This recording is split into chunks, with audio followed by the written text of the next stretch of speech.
Hello les gourmands, j'espère que vous allez bien. On se retrouve aujourd'hui pour réaliser une galette à la crème d'amande 100% fait maison avec une pâte feuilletée express faite en moins de 5 minutes avec la méthode du pliage en escargot que l'on peut faire au Thermomix ou avec un autre robot. Je vous mets le lien de la recette de la pâte feuilletée dans la description et je vous garantis que vous serez fiers du résultat.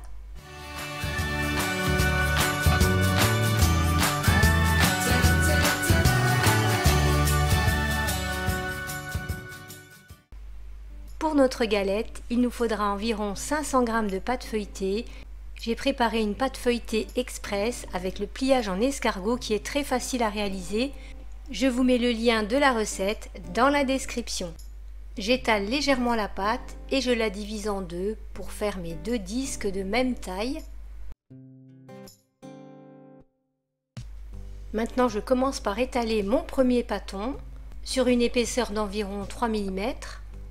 Et on va découper un disque soit avec un cercle à pâtisserie ou une assiette. Mon assiette mesure 27 cm de diamètre.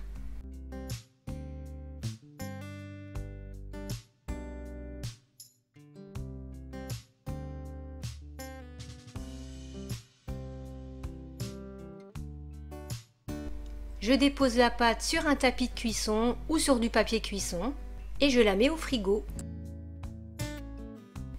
Maintenant, je vais préparer la crème d'amande. Dans un saladier, je vais mettre 100 g de beurre très mou et je vais le crémer en l'écrasant avec une maryse pour le rendre crémeux.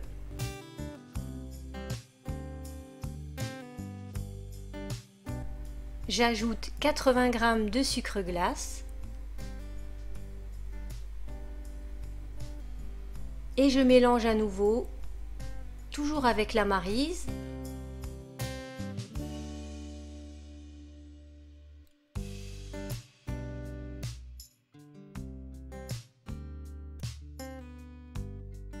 Ensuite, j'ajoute les œufs l'un après l'autre.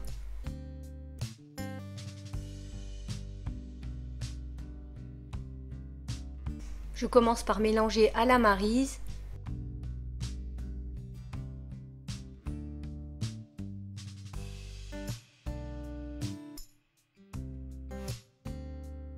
Ensuite, j'utilise le fouet pour que ce soit plus facile à mélanger.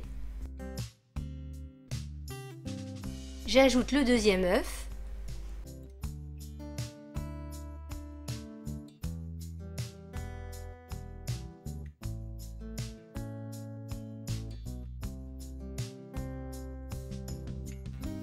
J'ajoute 10 g de fécule de maïs. Donc c'est de la maïzena.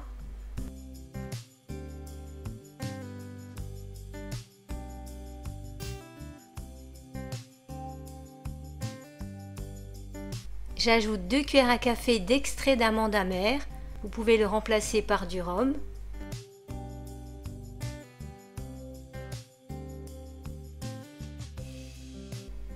Et on termine avec 100 g de poudre d'amande. On mélange bien jusqu'à obtenir une belle crème d'amande.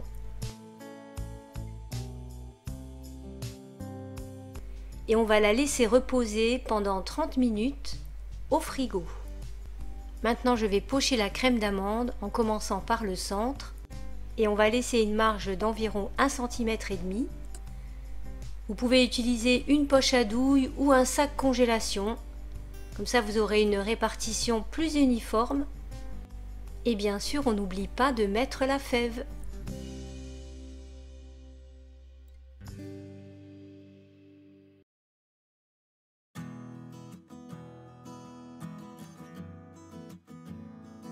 Pour coller les deux disques de pâte, je vais mettre un petit peu d'eau sur les bords, soit au doigt, soit au pinceau.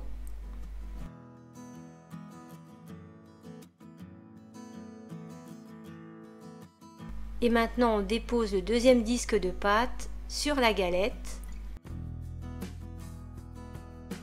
On appuie légèrement sur les bords pour souder les deux pâtes. On n'écrase pas trop pour ne pas empêcher le feuilletage de la pâte.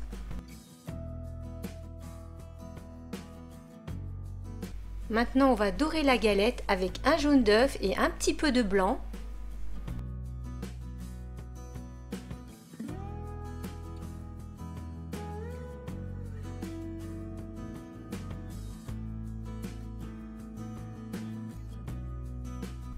Et on va la laisser reposer au frigo pendant minimum 30 minutes.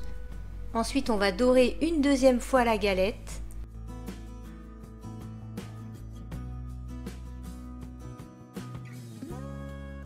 Et on va tracer des dessins avec le côté non tranchant de la lame d'un couteau. Des dessins au choix, vous laissez libre cours à votre créativité, du plus simple au plus artistique. Ensuite, on va chiqueter les bords de la pâte en créant des petites entailles avec un couteau. Ça va permettre de faire monter la pâte à la cuisson et de rendre la galette encore plus jolie. Maintenant, on va dorer légèrement les bords de la galette. On ne le fait qu'une seule fois pour ne pas empêcher le bon développement de la pâte feuilletée à la cuisson. Avec un cure-dent, on va faire des petits trous pour laisser l'air s'échapper au moment de la cuisson.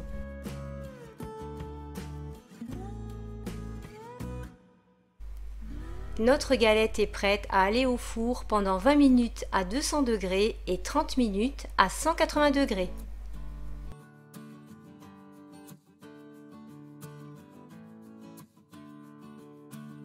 La voilà sortie du four, elle est bien cuite et bien dorée. On a un bon feuilletage. Pour la faire briller encore plus et la rendre encore plus gourmande, je vais faire un sirop avec 30 g d'eau et 30 g de sucre que je porte à ébullition pendant 1 minute et je le badigeonne sur la tarte encore chaude. Pour parfumer le sirop, on peut aussi y ajouter une cuillère à café de rhum ou d'extrait de vanille. Et voilà, notre galette est prête à être dégustée et on va pouvoir découvrir qui sera le roi ou la reine.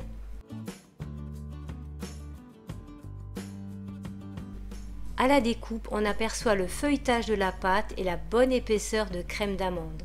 Et je peux vous dire qu'à la dégustation, elle a eu beaucoup de succès et ça fait toujours plaisir de faire soi-même sa galette. Et pour le coup, c'est 100% fait maison.